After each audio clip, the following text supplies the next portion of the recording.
먼저 이 성찬례의 모든 예식을 하나님께서 주관하시고 저희들에게 은혜 베풀어 주시기를 예수님의 이름으로 간절히 축원합니다.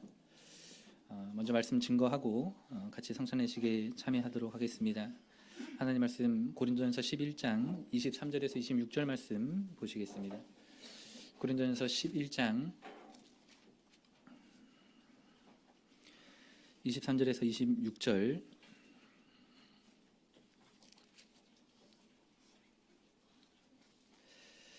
찾으셨으면 우리 같이 한 목소리로 읽도록 하겠습니다. 23절 내가 너희에게 전한 것은 주께 받은 것이니 곧 주 예수께서 잡히시던 밤에 떡을 가지사 축사하시고 떼어 가라사대 이것은 너희를 위하는 내 몸이니 이것을 행하여 나를 기념하라 하시고 식후에 또한 이와 같이 잔을 가지시고 가라사대 이 잔은 내 피로 세운 새 언약이니 이것을 행하여 마실 때마다 나를 기념하라 하셨으니 너희가 이 떡을 먹으며 이 잔을 마실 때마다 주의 죽으심을 오실 때까지 전하는 것이니라. 아멘.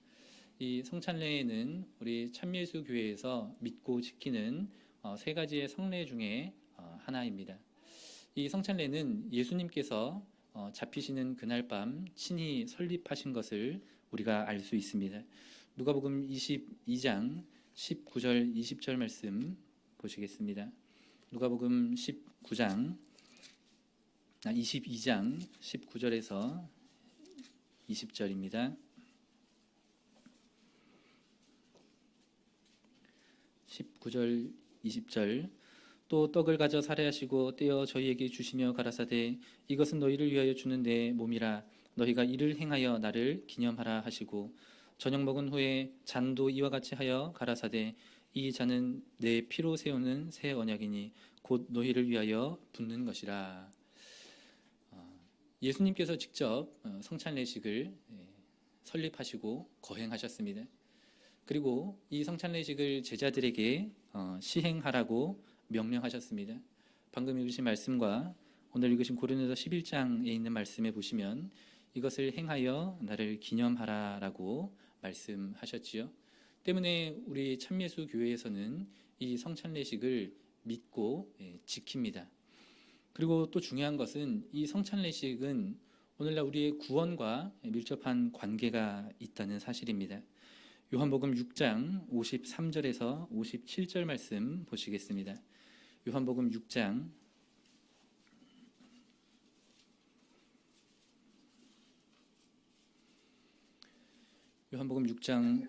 53절에서 57절입니다. 같이 읽겠습니다. 예수께서 이르시되 내가 진실로 진실로 너희에게 이르노니 인자의 살을 먹지 아니하고 인자의 피를 마시지 아니하면 너희 속에 생명이 없느니라. 내 살을 먹고 내 피를 마시는 자는 영생을 가졌고 마지막 날에 내가 그를 다시 살리리니 내 살은 참된 양식이요 내 피는 참된 음료로다.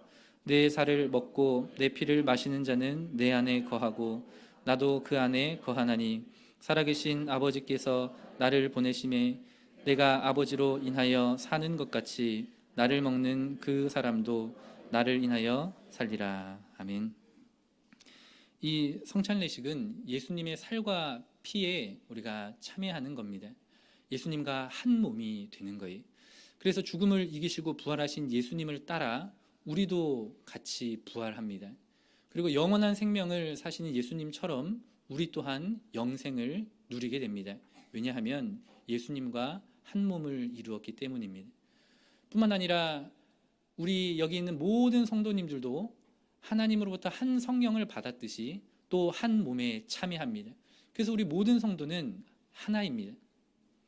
그래서 이 성찬례식에 참여한다는 것은 하나님과 우리가 하나가 되고 또 옆에 있는 우리 형제 자매들이 같이 하나가 되는 것을 뜻합니다. 그것을 믿는 것입니다. 그리고 마지막 날에 우리는 부활할 것입니다. 그래서 이 성찬례식에는 아직 세례를 받지 못하신 분은 이 성찬례식에 참여할 수 없습니다. 본교회에서 세례를 받으시고 다음에 다시 참여하시면 되겠습니다. 그런데 이 성찬례식에는 이러한 성례적인 의미만 있는 것이 아니라 이 성찬례가 가지고 있는 교훈이 있습니다. 하나님께서 이 성찬례를 통해서 우리들에게 주시고 싶은 그런 메시지가 있지요. 그것은 바로 주님의 죽으심을 기념하라는 것입니다. 고린도전서 11장 본문 말씀으로 돌아오셔서 예수님께서 내 몸과 내 피를 마시면서 나를 기념하라라고 하셨습니다. 보통 일반 세상의 성인들이나 위인들은 그 사람의 업적을 기리고 그 사람들의 탄생을 기념합니다. 근데 여기서 예수님께서 나를 기념하라라고 하신 것은 예수님의 죽으심을 기념하라는 의미입니다. 26절에 너희가 이 떡을 먹으며 이 잔을 마실 때마다 주의 죽으심을 오실 때까지 전하는 것이니라. 예수님의 죽으심을 기억하고 그 예수님의 죽으심을 기념하라는 것은 왜 예수님께서 죽으셨는가를 생각하라는 뜻이지요. 왜 예수님께서 십자가에 달려서 죽으셨습니까? 죄가 없으신 예수님께서 죄인을 잡아 죽이는 십자가에 달려 돌아가셨습니다. 왜 예수님께서는 죽어야만 했습니까? 그것은 바로 우리의 죄를 대신하여 대속물로 죽어 주셨기 때문입니다. 마태복음 20장 28절 말씀 보겠습니다. 마태복음 20장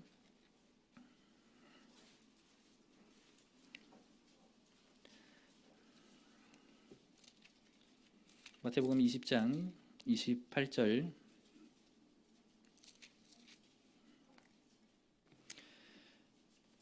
인자가 온 것은 섬김을 받으려 함이 아니라 도리어 섬기려 하고 자기 목숨을 많은 사람의 대속물로 주려 함이니라. 자기 목숨을 많은 사람의 대속물로 주려 하심이라. 죄가 없는 예수님께서 죄인의 모습으로 십자가에 달려 죽으신 이유는 세상의 모든 죄인들을 대신하여 죽으신 것입니다.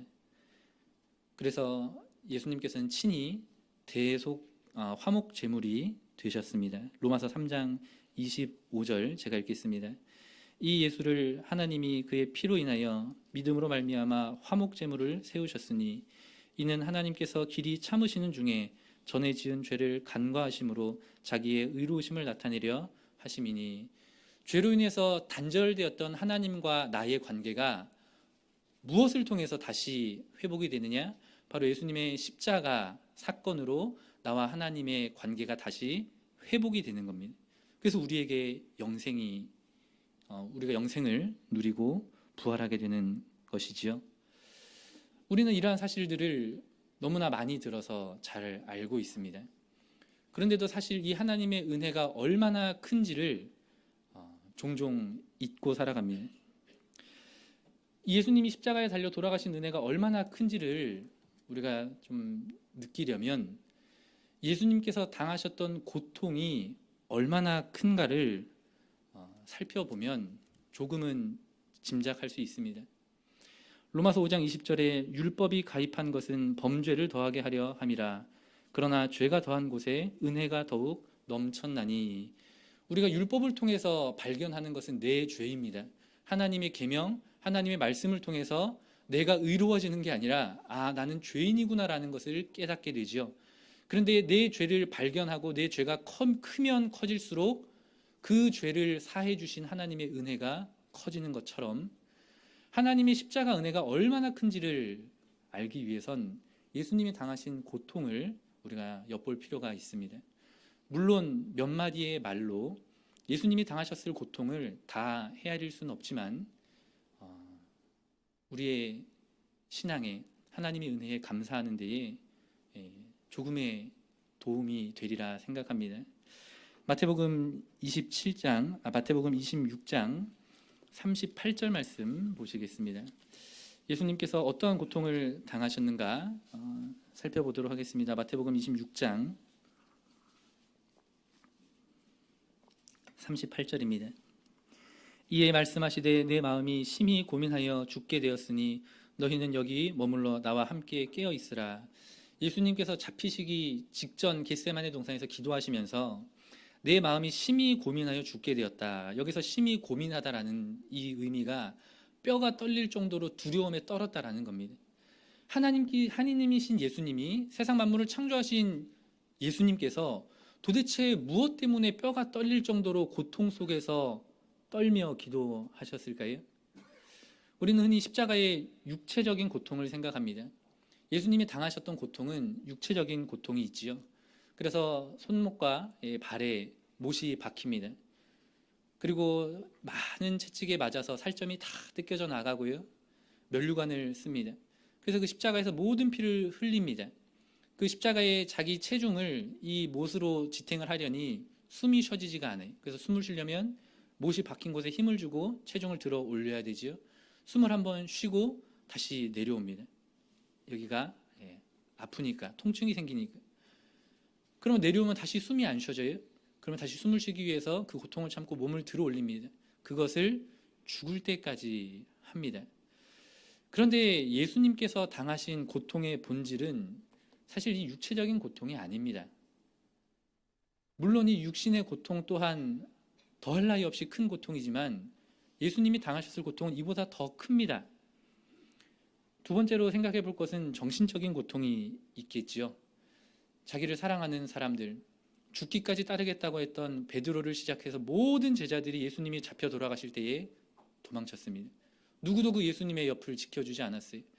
하나는 우편에 하나는 좌편에 있게 해달라는 그 제자들도요 도망쳤습니다. 그리고 예수님의 예루살렘 입성 때 호산나 호산나 외치면서 예수님을 열렬히 찬양하고 예수님을 왕으로 삼으려고 했던 그 많은 사람들이 다 예수님을 버리고 도망칩니다. 욕하고 네가 구원자면 그 십자가에서 내려오라고 조롱합니다. 예수님이 느꼈을 이 수모와 그리고 사랑하는 사람으로부터의 배신, 당했을 정신적인 고통이 얼마나 큰지 한번 짐작해 보시기 바랍니다. 그런데요, 예수님이 당하셨을 고통의 이 본질적 고통은 사실 정신적인 고통도 아닙니다. 예수님이 당하신 고통의 본질은 영적인 고통입니다. 영적인 고통이라는 것은 하나님이 나에게서 등을 돌리셨다라는 겁니다. 하나님이 나를 버리셨다라는 거예요. 죄의 삭은 사망이지요. 영원한 죽음입니다. 어떠한 방법으로도 그 죽음에서 헤어나올 수 없는 절대적인 절망입니다. 하나님께서 나를 버리셨어요. 그래서 나는 이제 구원의 방도가 전혀 없습니다. 이것이 절대적인 절망입니다. 죄를 지은 죄인이 느껴야 하는 절대적인 절망입니다. 그래서 예수님께서 십자가 위에서 외치셨던 그 소리를 보시기 바랍니다. 27장, 마태복음 27장 46절입니다.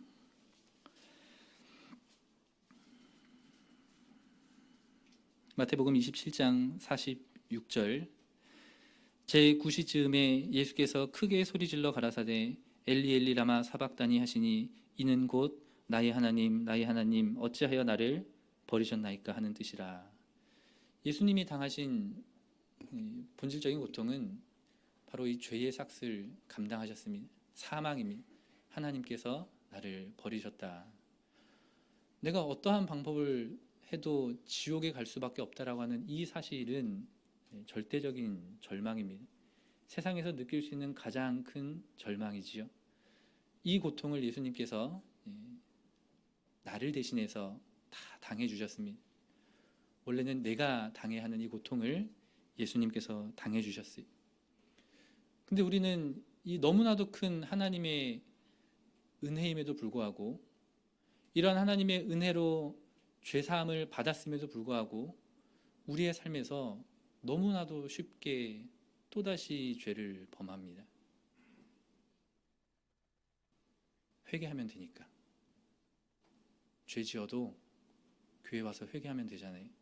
그러면 용서해 주시잖아요. 우리가 회개했을 때 하나님께서 용서해 주는 것은 사실입니다. 그것은 진리입니다. 그런데 우리는 그 용서의 은혜를 너무나도 가볍고 값없이 대하고 살아가고 있지는 않습니까? 그 은혜를 주시기 위해서 예수님께서 어떠한 고통을 당하셨는지 오늘 이 시간 우리가 기억하고 그 은혜에 감사하며 살기를 원합니다. 우리가 그 은혜를 기억할 때에 우리가 죄에서 멀어질 수 있습니다. 우리가 하나님의 그 은혜를 기억할 때에 하나님이 우리에게 주신 이 거룩을 지킬 수 있어요. 우리가 하나님의 말씀을 듣고 또는 이런 영은혜를 하면 이제 마음속에 믿음이 생기는 것 같아요. 그래서 하나님의 말씀으로 살아가야겠다.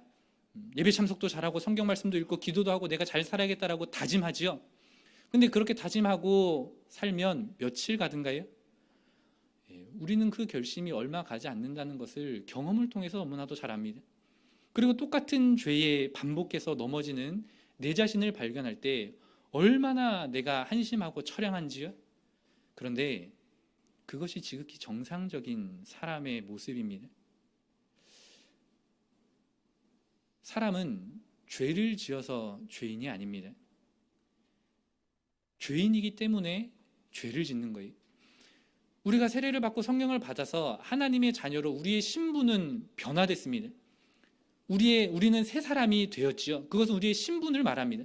그러나 우리 안에는 여전히 죄성이 남아있어요. 내 육신의 정욕이 여전히 있습니다. 그래서 살아가면서 이 육신의 정욕대로 살아가려고 하는 그 본성이 성령의 소욕과 싸웁니다. 근데 대개 육신의 소욕이 이기는 경우가 발생을 합니다. 그래서 우리의 힘과 능력으로 하나님의 말씀을 다 지키려고 하면 할수록 발견되는 것은 지킬 수 없는 죄인이구나라는 것을 우리는 발견하게 됩니다. 그럼 도대체 어떻게 죄를 짓지 않을 수 있습니까? 죄를 지을 수밖에 없는 죄인이 죄를 지어도 괜찮다라고 말씀을 드리는 것이 아닙니다. 그럼에도 우리는 죄를 지어서는 안 되지요. 그런데 내 힘과 능력으로 죄를 짓지 않으려고 하는 것이 아니라 하나님의 은혜를 기억할 때에 우리는 죄에서 멀어질 수 있습니다. 하나님의 그 사랑을 기념할 때에 하나님의 능력으로 힘입어 그 죄를 더럽게 여기고 멀리 할 수 있습니다. 그래서 우리는 날마다 하나님의 십자가 앞에 서야 합니다. 저의 어렸을 적 부끄러운 고백을 드리자면, 어제 저녁 시간에도 말씀을 드렸지만 제가 어렸을 때 굉장히 개구쟁이였습니다. 동북교에 있을 때 이제 패거리들이라고 하겠습니다. 저를 포함한 그 패거리들이 동북교회를 돌아다니면서 얼마나 많이 사고를 쳤는지요.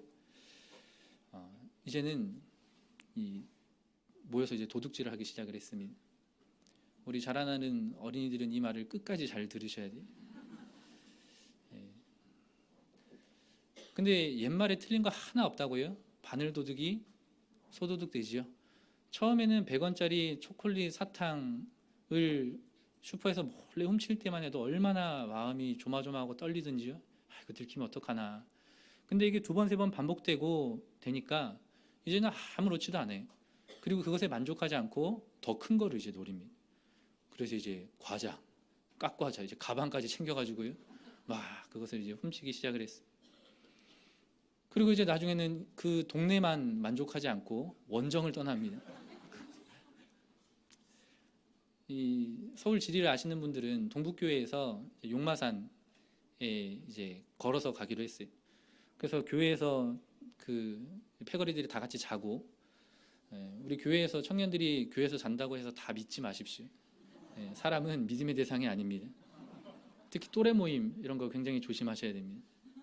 무슨 짓을 할지 몰라요. 그래서 교회에서 자고 그 다음날 일어나서 일요일 날 걸어가다가 편의점을 만납니다. 고양이가 생선가게 그냥 못 지나간다고 들어가서 도둑질 하다가 이제 잡혔어요. 꼬리가 길면 잡히죠. 다 맞는 말이. 근데 그때 잡힌 것이 너무나도 감사합니다. 그래서 이렇게 잡혀서 이제 다 부모님 연락처를 말을 하고 이제 저희를 이제 태우러 왔어요.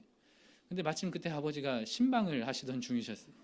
그래서 신방을 마치시고 교회 차에 성도님들을 탁 태우시고 저희를 데리러 오셨는데 굉장히 아픈 각오인데 웃으시니까 마치 경찰차에 호송되는 이제 느낌으로 그 차에 타서 집으로 돌아갔습니다. 어떻게 됐을까요?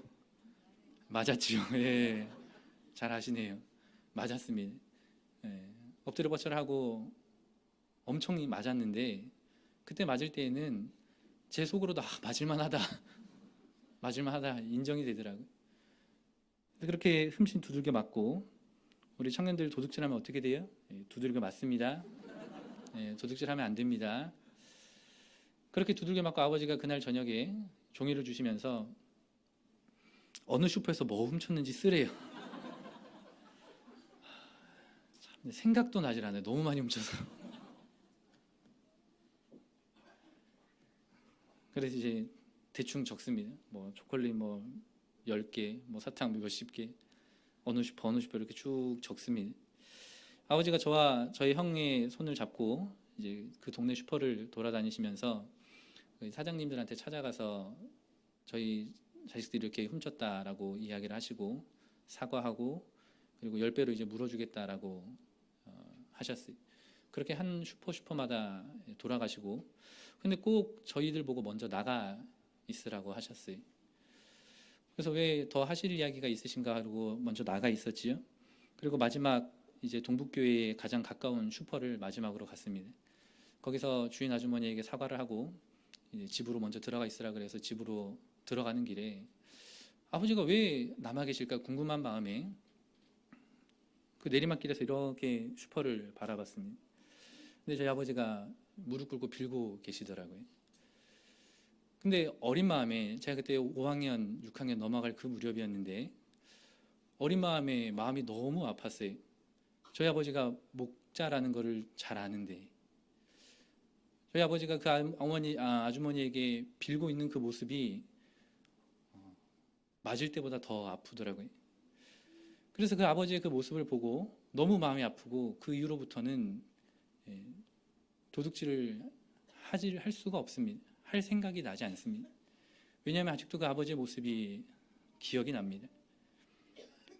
예수님께서 십자가에 달리신 그 모습을 기억해 보십시오. 나의 죄를 대신해서 십자가에서 피를 흘리신 그 예수님의 모습을 우리가 기억할 때 우리는 죄를 멀리할 수 있습니다. 나의 힘과 능력이 아닌 예수님의 은혜입니다. 그래서 하루에 한 번만이라도 아침에 눈을 떠서 하나님 앞에 기도하시면서 나를 예수님의 십자가 앞에 세우십시오.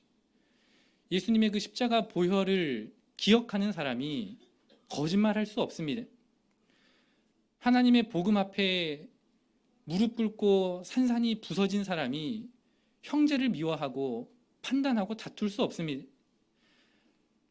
하나님의 은혜와 사랑으로 채워진 사람이 자랑하고 자고하고 교만할 수 없어요. 우리가 오늘 하나님께서 주신 이 거룩과 하나님의 자녀를 지킬 수 있는 방법은 내 의가 아닙니다. 바로 하나님의 십자가 은혜와 사랑을 기억하고 또 기억하는 겁니다. 이것은 의지적인 거예요. 지금 감정으로는 잘 지킬 수 있을 것 같지요? 근데 그 감정은 금방 사라집니다. 이후로부터 우리가 남는 것은 의지, 하나님의 십자가를 기억하겠다. 복음 앞에 다시 서는 저와 우리 모든 성도님들 되시기를 원합니다. 그렇게 될 때에 예수님의 그 죽으심을 오실 때까지 전할 수 있습니다. 내 안에 하나님의 은혜와 사랑이 충만하게 채워질 때에 그것이 흘러 넘쳐서 전해지는 겁니다. 근데 내 안에 하나님의 은혜와 사랑이 전혀 없는 사람은 마치 마른 걸레를 짜는 듯한 고통을 느끼는 것처럼 전도를 힘들어합니다. 전도하는 게 너무 힘들어요. 구도자 적고 그 사람을 교회에 데려오는 게 왜 이렇게 힘이 든지요? 내 안에 하나님의 은혜와 사랑이 없기 때문은 아닙니까? 내 안에 그것이 흘러 넘치면 전해지게 되어 있습니다. 꼭 말씀을 전하는 것이 아니라 그 사람의 삶을 통해서 하나님의 모습이 보여집니다. 성경은 그것을 예수 그리스도의 향기라고 합니다. 오늘날 예수 그리스도의 향기를 내는 그리스도인들이 세상에 있으면 그 세상이 밝아집니다. 그리고 세상의 부패를 막을 수 있습니다. 이것이 빛과 소금으로서의 사명을 다하는 것입니다. 고린도후서 5장 14절에서 21절 말씀 보시겠습니다. 고린도후서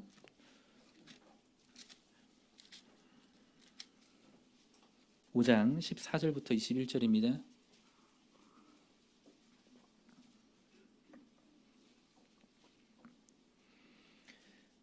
같이 읽겠습니다. 그리스도의 사랑이 우리를 강권하시는도다. 우리가 생각건대 한 사람이 모든 사람을 대신하여 죽었은즉 모든 사람이 죽은 것이라. 저가 모든 사람을 대신하여 죽으심은 산자들로 하여금 다시는 저희 자신을 위하여 살지 않고 오직 저희를 대신하여 죽었다가 다시 사신 자를 위하여 살게 하려 함이니라. 그러므로 우리가 이제부터 아무 사람도 육체대로 알지 아니하노라. 비록 우리가 그리스도도 육체대로 알았으나 이제부터는 이같이 알지 아니하노라. 그런즉 누구든지 그리스도 안에 있으면 새로운 피조물이라. 이전 것은 지나갔으니 보라 새 것이 되었도다. 모든 것이 하나님께로 났나니 저가 그리스도로 말미암아 우리를 자기와 화목하게 하시고 또 우리에게 화목하게 하는 직책을 주셨으니 이는 하나님께서 그리스도 안에 계시사 세상을 자기와 화목하게 하시며 저희와 죄를 저희에게 돌리지 아니하시고 화목하게 하는 말씀을 우리에게 부탁하셨느니라. 이러므로 우리가 그리스도를 대신하여 사신이 되어 하나님이 우리로 너희를 권면하시는 것 같이 그리스도를 대신하여 간구하노니 너희는 하나님과 화목하라. 하나님이 죄를 알지도 못하신 자로 우리를 대신하여 죄를 삼으신 것은 우리로 하여금 저희 안에서 하나님의 의가 되게 하려 하심이니라. 이제는 자기를 위하여 살지 않고 나를 위해 대신해 죽으신 예수님을 위해서 사는 것이 우리들에게 남겨진 사명입니다. 예수님을 위해서 산다는 것은 다른 것이 아니, 오늘날 예수님께서 하나님과 나와의 관계에서 화목제물이 되어주셔서 그 관계를 회복해 주셨듯이 이제는 내가 세상에 있는 모든 사람들과 하나님과의 관계를 화목하게 해주는 그러한 직책을 받았다라는 겁니다. 이제 예수님께서 우리에게 주신 그 지상 사명을 전하면서 살아가야 됩니다. 그것이 어렵다라는 것을 우리는 잘 압니다. 그럴 때마다 복음을 기억하십시오. 예수님의 십자가 앞에 서십시오. 그리고 그 십자가에서 피 흘려 죽으신 예수님을 기념하면서 살아가시는 저와 우리 모든 성도님들 되시기를 간절히 소망합니다. 이 시간 같이 성찬례식을 거행하도록 하겠습니다.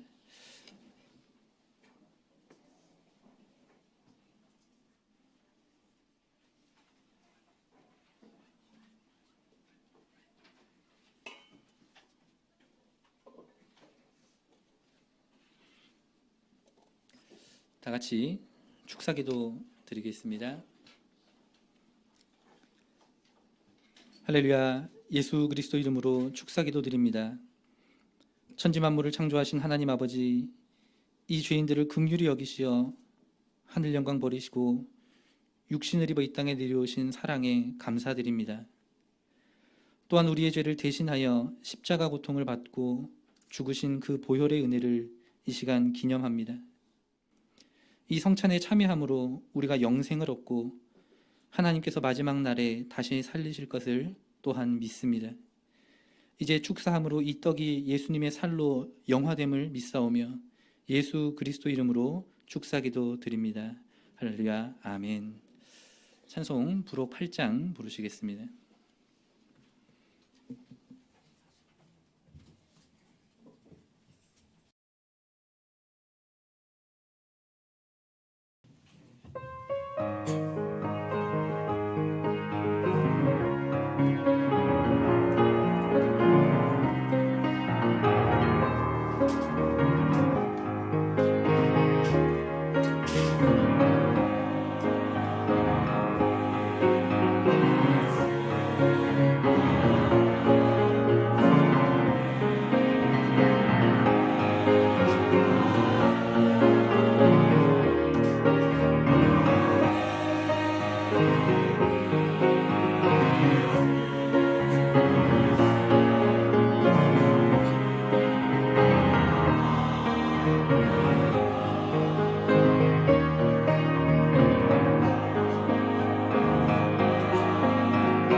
떡은 다 받으시고 확인하고 우리 같이 묵도하고 드시도록 하시겠습니다.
혹시 떡을 안 받으신 분이 계십니까?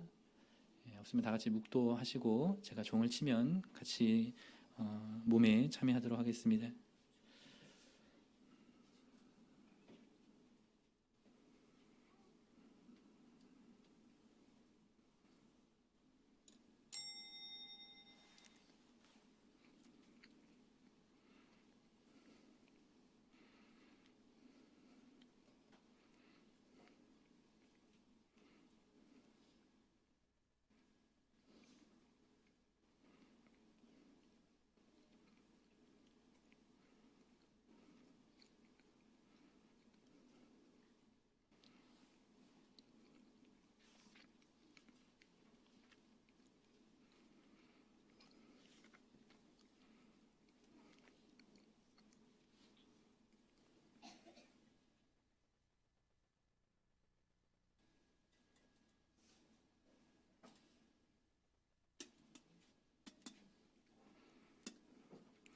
이제 축사하시고 잔에 참여하도록 하겠습니다.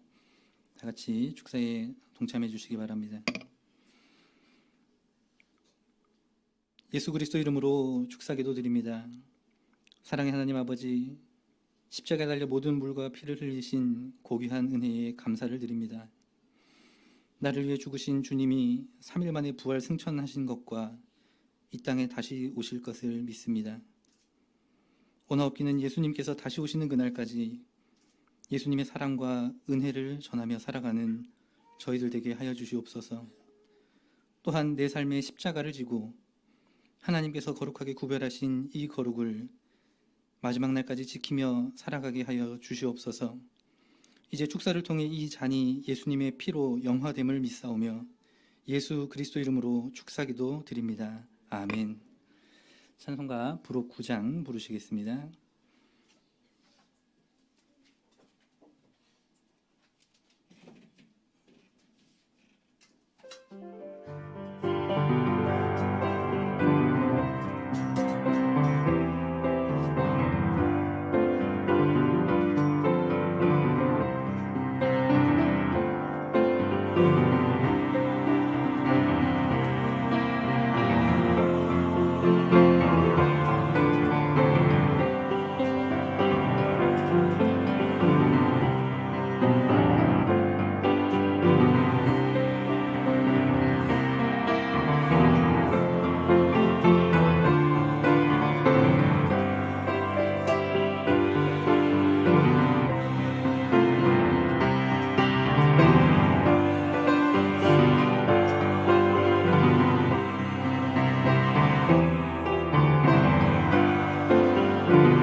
받으시면 바로 참여해 주시기 바랍니다.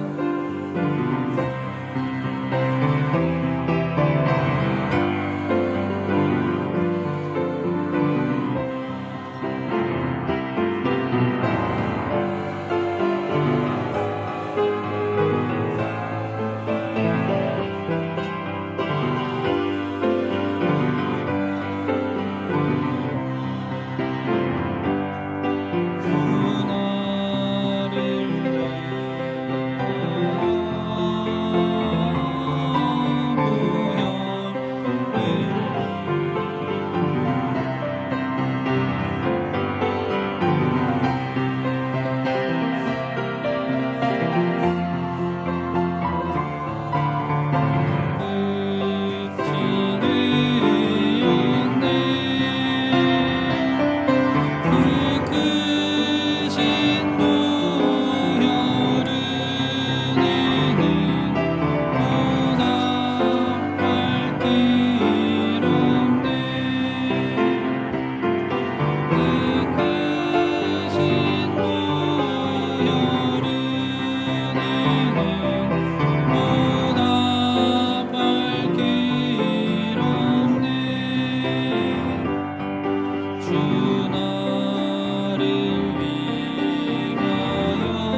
혹시 몸에 참여하시고 피에 참여하지 못하신 분이 계십니까? 없으시면 마지막으로 이 시간 같이 기도하시겠습니다. 기도하실 때에 이제 하나님의 은혜를 기억하고 그 은혜에 보답하며 살겠습니다. 하나님 앞에 다짐하는 기도하도록 하겠습니다. 기도하실 때에 성령을 아직 받지 못하신 분들은 앞에 나와서 안수 기도를 받으시기 바랍니다. 다 같이 기도하시겠습니다.